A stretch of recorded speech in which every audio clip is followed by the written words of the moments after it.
After playing a bunch of video games, I think it's safe to say that every gamer develops some sort of compulsive or addictive behavior within the games. You know, those strange behaviors that just don't really make sense to the outside world. If you explained to somebody what you do in a video game, it might sound like you're talking a different language. That's gonna be this whole video. We have 10 examples of strange addictive video game behaviors. So let's get started, of course, with number 10.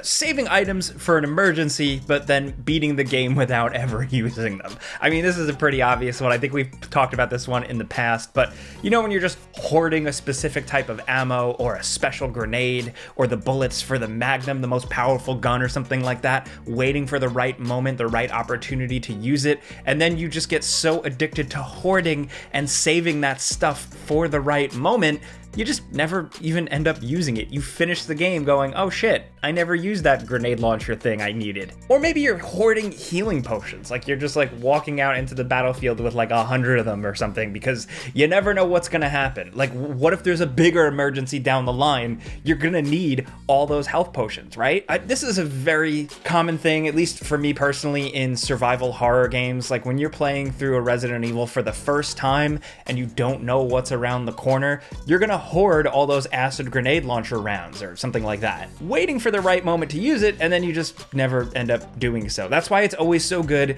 to replay survival horror games like this, because after going through a playthrough just compulsively hoarding health and ammo and trying to scrape by, and then realizing there's a couple of parts in the game where you can let loose and use them, that's when you do that, the second playthrough. Still, we're starting off this list with the most common one. I think we've all done it. Everybody plays it safe at some point because they want to win. They want to get through the game, right? So I would say, you know, maybe next time you play through a game, take it easy, let loose, use your stuff. The game is giving you these tools to have fun, right? But I mean, there's no changing this habit.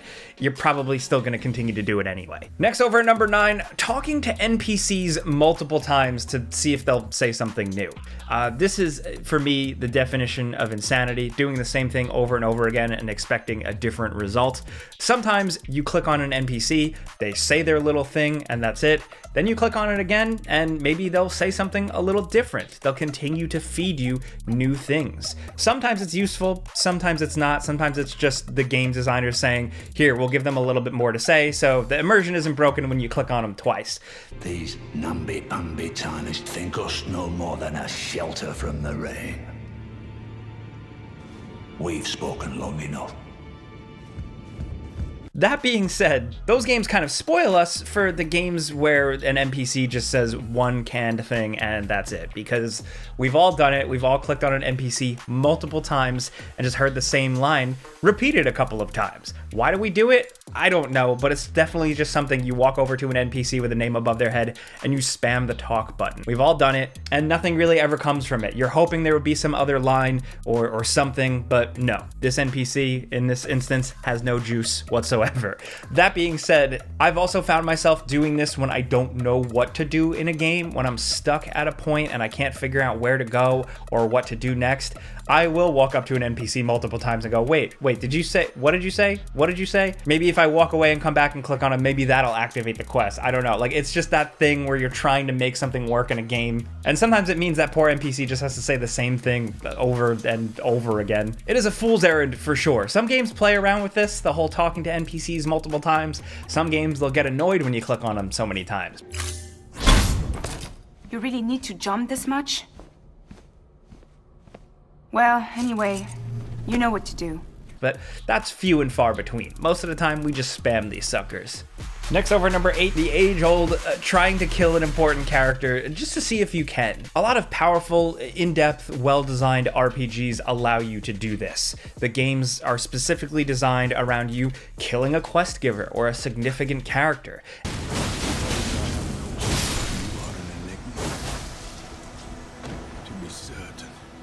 And the game is written and designed to work around that and adjust to the death of a character. But then there's just other games where that's not the case. Just a regular old traditional game where you're stuck talking to an NPC and you want to take out a gun or a sword and see what happens, just to see. It's something that you would never ever do in real life. I'm notorious for attempting this. You ever get stuck in a game where you're slowly walking behind an NPC as they walk you through an area, talking about something or another? That's when I try to see if I can take out my gun and point it at them and shoot them. Usually games put in barriers in place where like the gun just doesn't raise or it doesn't fire when you're pointed at that character, but that's more of a modern thing. In older games, I feel like you were able to just fire bullets right through that person and nothing would ever happen. It's stupid.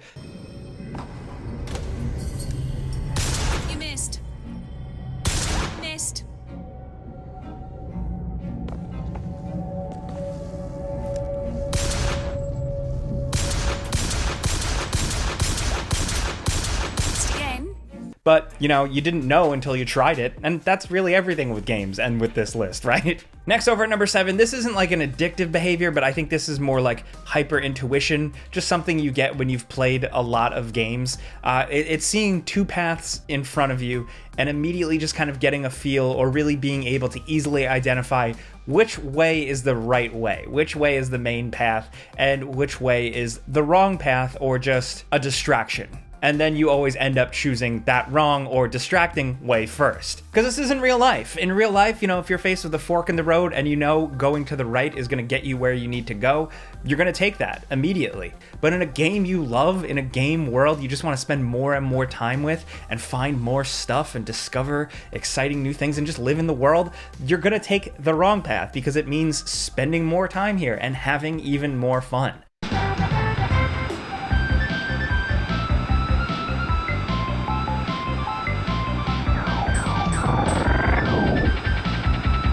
I mean, most of the time. Sometimes a wrong turn or a left turn can mean death or extreme difficulty or just wasted time. You ever take an alternate path or the long path or the wrong path and get to the end of it just to find a treasure chest with some lame-ass loot? It definitely happens, but still, ultimately, I think we're glad we did it. And it's just what we all kind of tend to do in these games, man.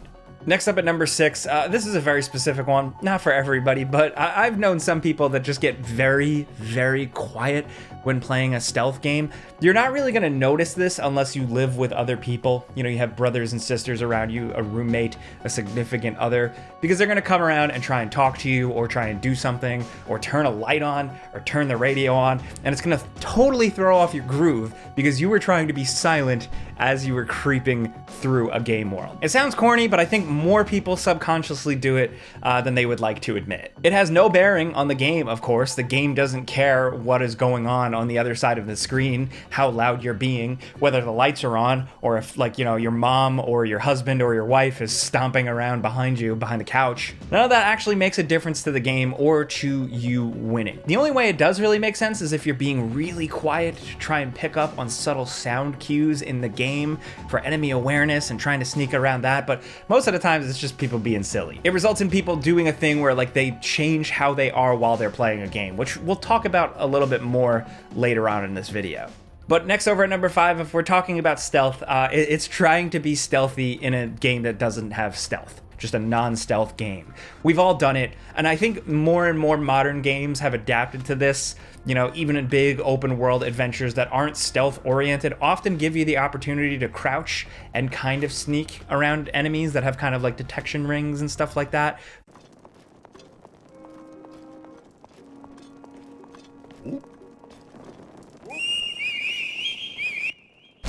But not every game is created equal, and there are a lot of games where you're just not supposed to stealth, but you still try and do it anyway. Maybe it's a force of habit, maybe you're a coward, like me, or maybe you just really love stealth games, you're gonna do it. If it means just kind of breaking the game a little bit to try and squeeze around a wall where an enemy doesn't detect you, but it's really just like the broken AI, something like that just maybe might give you the leg up and get an extra hit on an enemy before they start wailing on you.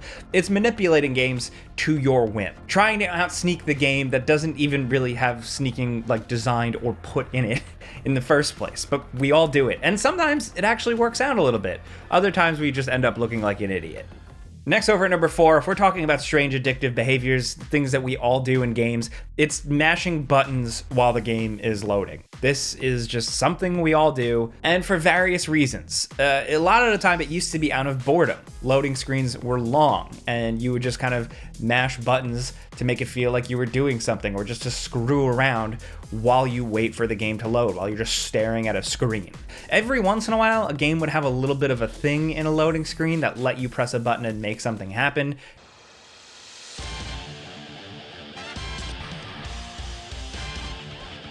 Just to kind of distract you, but that was few and far between. Most of the time, you're just mashing buttons, nothing is happening, you're just biding your time. It's kind of like the video game equivalent of twiddling your thumbs, but there's a controller in your hand. That's what I've always equated it to, but I'll also say that mashing buttons in a loading screen is also if you're a rage gamer, like me. I lose a tense boss battle or some annoying encounter over and over again, I am going to mash the load button or the restart button, and then I'm going to continue to mash buttons while the game reloads that scene. Does it make me feel better? Maybe. I don't know. Maybe I'm channeling my rage a little bit, but I'm just saying we all mash buttons during loading screens for different reasons.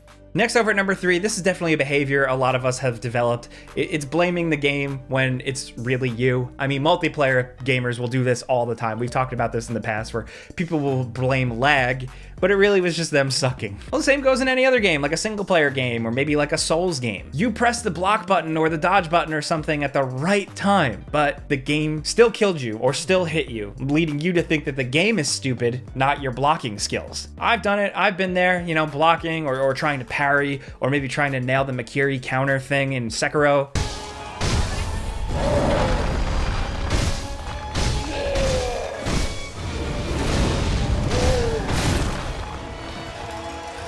Just being so set on yourself, being like, yeah, I got this, my timing is right, it's the game that's bullshit. We've all been there. I mean, cooler heads usually prevail in this situation. It's best to walk away, come back. You'll probably realize pretty quickly it was you being silly, but it is definitely a feeling we've all felt quite a few times. It definitely kind of becomes a compulsive thing where as soon as you screw up, you go, oh, come on, stupid game. Next, over at number 2, strange behaviors. One of the most interesting ones is what I call move playing, where like you change your body depending on how you're playing and what you're doing. Various reasons or examples of this. I've known people that like when they hit the crouch button in a game and they like crouch, they might actually physically in real life kind of lower their head a little bit into their shoulders, lean down a little bit, just kind of tense up a little bit as you're crouching. I'm also very guilty of like in a game, when you're winning, you're sitting back, you're chill, maybe you're under the blanket, you're leaning back, you're playing, having a good time. But when you're losing or things are really tough, you're leaning forward, eyes bulging out of your head, face closer to the screen, shoulders usually hunched, just general bad posture, and probably not really helping you succeed in the game, but it's just a habit. Also, my favorite one is what some people do with racing games or like a Mario Kart or something, and young kids definitely do this, but we're still all kind of guilty of it sometimes. It's turning the controller when you're steering in a racing game. Like if you're turning left really, really hard, you might kind of shift your controller over to the left, almost like it's an imaginary steering wheel. It doesn't do anything in the game, but it's definitely something that we've all done. You might be hooked or addicted to doing that, turning with the game, without even realizing it. It's just like another example of strange compulsive things we do. Now, over at number 1, if we are talking about like addictive behaviors, I know we've been all over the place with this list. We gotta talk about the whole just one more game thing. This is with multiplayer, but it's also like with like run-based games, roguelites, anything like that. Or even like one more chapter, one more scene in a game. You say just one more, and then you end up looking outside your window and the sun's coming up, and you just wasted all night and didn't sleep playing a game. That to me is the mark of a really good game. You're that hooked on it that you say just one more, and one more turns into 3 or 4 more. And if you're a competitive type person, that's even worse, you know? Because there's like different mindsets, right? Like you if you're winning so much, you don't want to get off, right? Maybe you'll say like, I'm winning, I'm on a good streak, maybe I'll stop playing when I lose. But maybe you just keep winning. Then there's the other side of the coin where, you know, you're losing and you say, well, I can't get off the game on a loss. I can't go to bed on a loss. I gotta get a win. Both of these approaches, both of these styles are absolutely dangerous. If you're thinking like this in a game, I don't want to see you at a betting table in Vegas, that's for sure. But hey, those are 10 strange, compulsive, sometimes addictive behaviors that we all kind of end up doing in games sometime or another. We definitely want to hear from you guys in the comments if you have any examples of this. You know, maybe you're guilty of some of this, or maybe something else, something we missed. We'd love to talk about this more, so let us know in the comments. But ultimately, if you just like talking video games with us every day, clicking the like button's all you gotta do. It really helps us out. And if you're new, maybe consider subscribing, hitting that notification bell, because we put out videos every single day. But as always, thanks for watching, and we'll see you guys next time.